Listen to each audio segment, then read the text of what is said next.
distinguidos oyentes, permitan que les guíe a través de las intrincadas reflexiones de Paul Valéry en su introducción al método de Leonardo da Vinci. No buscaremos aquí una simple crónica vital ni un listado de proezas artísticas, sino la audaz construcción de un arquetipo, el hombre universal. Valéry, con una maestría narrativa que ilumina el propio proceso creativo, nos invita a desentrañar la esencia del genio de Leonardo, no como un cúmulo de dones dispersos, sino como la manifestación de un método intelectual singular y profundamente unificado. El verdadero desafío, nos advierte, no es admirar la magnitud de tal figura, sino aprender su cohesión, su motor, único que dota de sentido a la deslumbrante diversidad de su obra. Leonardo, según esta concepción valeriana, es una criatura del pensamiento cuya mente posee una sensación infinitamente vívida de la diferencia de las cosas. Nada de lo que se integre en la compleja urdimbre de la realidad le es indiferente ni olvidado. Su método, lejos de la superficialidad,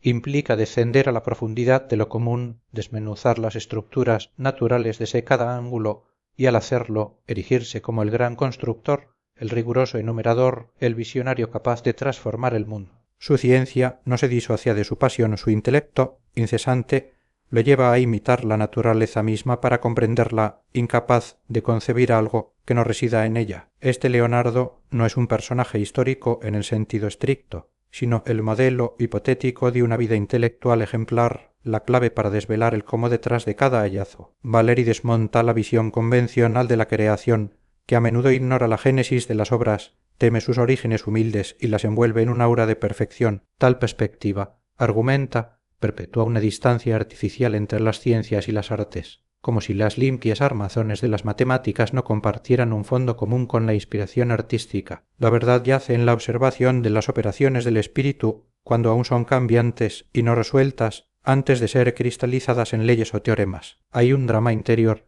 en la mente a menudo invisible, pero que las notas de Leonardo y Pascal nos permiten atisbar un proceso de sobresaltos, negaciones y asociaciones que de manera análoga a los desplazamientos físicos busca un orden y una continuidad en el caos de las ideas. La analogía emerge aquí como la facultad cardinal del espíritu en la capacidad de variar y combinar imágenes, de percibir los lazos intrínsecos de sus estructuras. El espíritu se concibe como un lugar donde las palabras se gestan y paradójicamente pierden su poder descriptivo. Las visiones del hombre son su lugar geométrico, la fuente de intuiciones fulminantes y decisiones asombrosas. Valéry rechaza la mistificación del genio o la inspiración divina en su lugar, propone que estas epifanías son el fruto de una preparación incansable, de una mirada constante y de una combinación perpetua de elementos. El secreto de mentes como Leonardo reside en su habilidad para encontrar relaciones inesperadas entre fenómenos aparentemente dispares,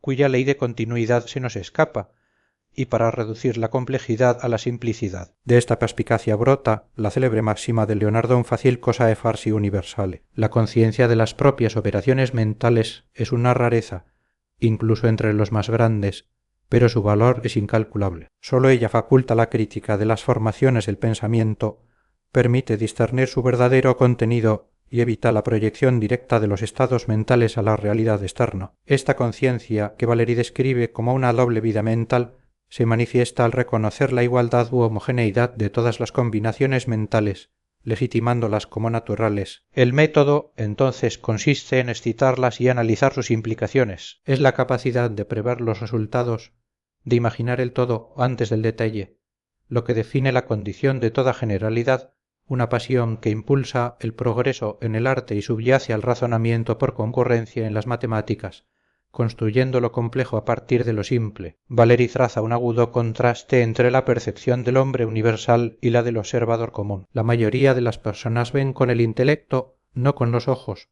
aprendiendo conceptos abstractos una casa en lugar de la riqueza sensorial de los espacios coloreados. Su visión, limitada por el lenguaje y la necesidad de nombrar, pierde las sutilezas de la luz y el movimiento, restringiendo el espectro de sus impresiones. El don contrario, la verdadera observación, es un ejercicio no natural que sumerge al espíritu en una esfera ininterrumpida de diferencias, donde las impresiones, como en un sueño, se intensifican. Desde estos puntos de observación privilegiados, el espectador se eleva al ensueño, extendiendo cualidades a objetos insospechados, imaginando conjuntos invisibles los estratos del vuelo de un pájaro, la curva de una piedra arrojada revelando la red de conexiones que todo lo penetra. Esta facultad para transitar de las formas que nacen del movimiento a los movimientos que se convierten en formas, apoyada en la duración, es central. El vértigo de la analogía y la lógica de la continuidad impulsan al pensamiento a un flujo incesante donde todo se mueve y transforma gradualmente. La embriaguez de las cosas particulares,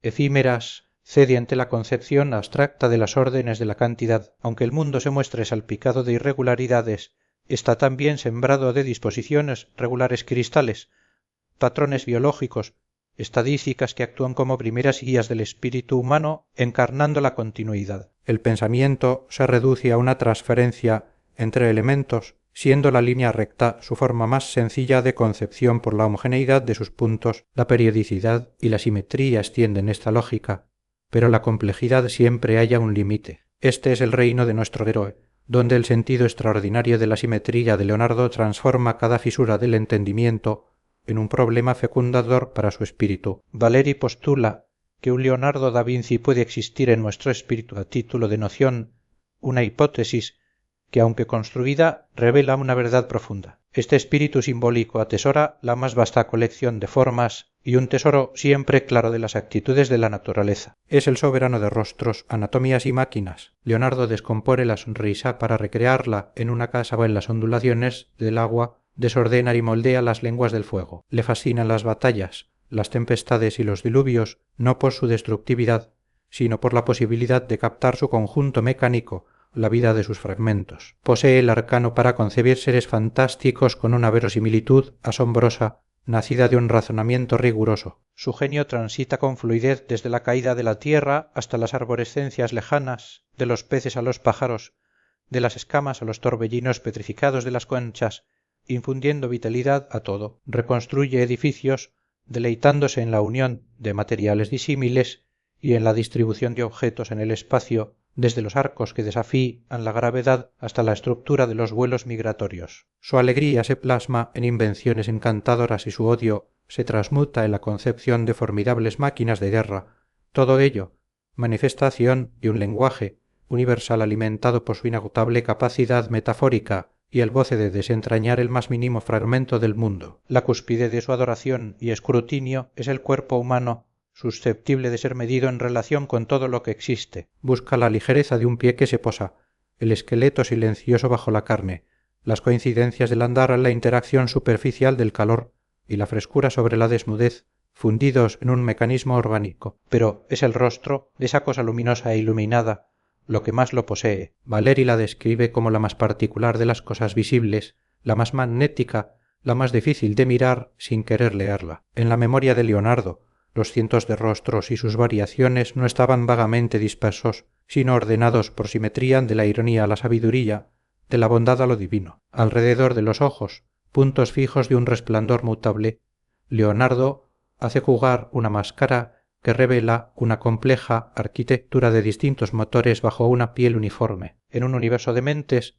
la de Leonardo emerge como una de esas combinaciones regulares que trasciende fronteras nacionales o disciplinas específicas. Su figura, nos dice Valeri, interpela al hombre moderno, a menudo encasillado en una especialidad que paradójicamente lo limita. La verdadera novedad, la innovación disruptiva, rara vez surge de la especialización estricta, sino de la intrusión de medios y nociones que no estaban previstos. La riqueza de lenguajes que un individuo domina determina su capacidad para crear y descubrir. Valerie evoca nombres como Aristóteles, Descartes o Leibniz para corroborar que los grandes forjadores del pensamiento humano fueron, en esencia, universalistas. Valeri nos invita a deleitarnos en los placeres de la construcción, un acto consciente que exige un esfuerzo deliberado, la confrontación de objeciones internas y la previsión del porvenir. Construir implica la sustitución de un orden preexistente, ya sea con piedras, palabras o conceptos. La asombrosa exactitud de las creaciones humanas, incluso cuando sus autores ignoran el proceso, sugiere una comunicación invisible entre sus partes. Lejos de ser un mero instinto, Valeri propone la necesidad de una medida común de los términos, un postulado pesítico de continuidad análogo al principio de inercia en la mecánica. Sólo las combinaciones puramente abstractas pueden construirse con unidades determinadas a las obras, más complejas revelan cómo este principio se manifiesta de manera análoga a la distribución irregular de lo regular en el mundo. El concepto de ornamento se presenta como un término universal que abarca todas las fantasías y modos artísticos, reconciliando la creación con la naturaleza. Este principio subyace en la evolución paralela del pensamiento desde las onomatopeyas pesíticas primitivas hasta las complejas entidades metafísicas. El ornamento se convierte en un mecanismo para impresionar, evocar emociones y elevar imágenes, equiparando su función en las artes con la de las matemáticas en las ciencias. En la pintura, Valéry examina la sonrisa de la Gioconda no como un misterio superficial, sino como el producto de la constante sagacidad de Leonardo. La geometría oculta de la Última Cena, con su convergencia de líneas en Cristo, revela que el verdadero misterio no es la combinación en sí, sino nuestra reacción a ella, pero es la arquitectura el paradigma elegido para ilustrar la construcción. El monumento, desde su decoración cambiante hasta su estructura interna, es un ser complejo que fusiona la estética con la solidez, la audacia animal con la precisión de una máquina. Desde los andamios imaginarios de un edificio se reconstruye la claridad de una inteligencia leonardina capaz de anticipar las sensaciones del observador y comprender los esfuerzos contrapuestos de sus armazones. Los proyectos de iglesia de Leonardo, superando a Miguel Ángel en su integración de estilos, encarnan esta audacia. La arquitectura, al interpretar el espacio y equilibrar los materiales, nos conduce de lo visible a las teorías más profundas de la física y la mecánica, uniendo arte y ciencia en una continuidad ininterrumpida. Valéry culmina su análisis con una célebre frase de Leonardo: el aire está lleno de infinidad de líneas rectas y relucientes,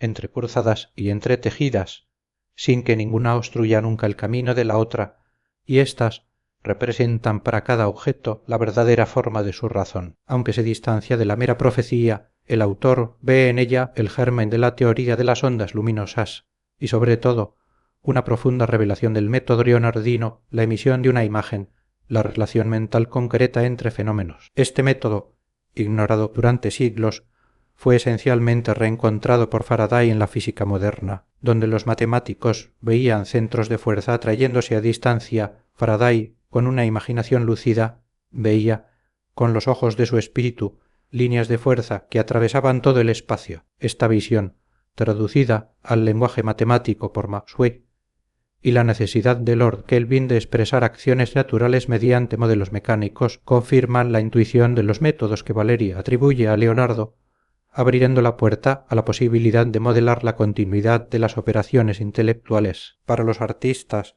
Valéry subraya que el problema capital es la composición, no la búsqueda de definiciones abstractas de belleza o misterio. Critica la ilusión de querer replicar las propias fantasías en la mente ajena. La realización es un problema de rendimiento del material y del espíritu del público. Citando a Edgar Allan Poe, Valéry concibe la obra de arte como una máquina destinada a excitar y combinar las formaciones individuales en el espectador. Así, Valéry nos devuelve a Leonardo da Vinci, quien abordaba la mecánica, su paraíso de las ciencias, con la misma intensidad que la invención de rostros etéreos. Para él no existían pasiones disímiles. La obstinada certeza de su genio universal se sella con la profética exclamación hallada en sus escritos sobre aviación: el gran pájaro emprenderá su primer vuelo montado en un gran cisne, y llenando el universo de estupor, llenando con su gloria todas las escrituras, alabanza eterna al nido en el que nació. Una visión suprema que simboliza la culminación de un método intelectual sin parangón, una incesante búsqueda de unidad en la infinita diversidad del cosmos.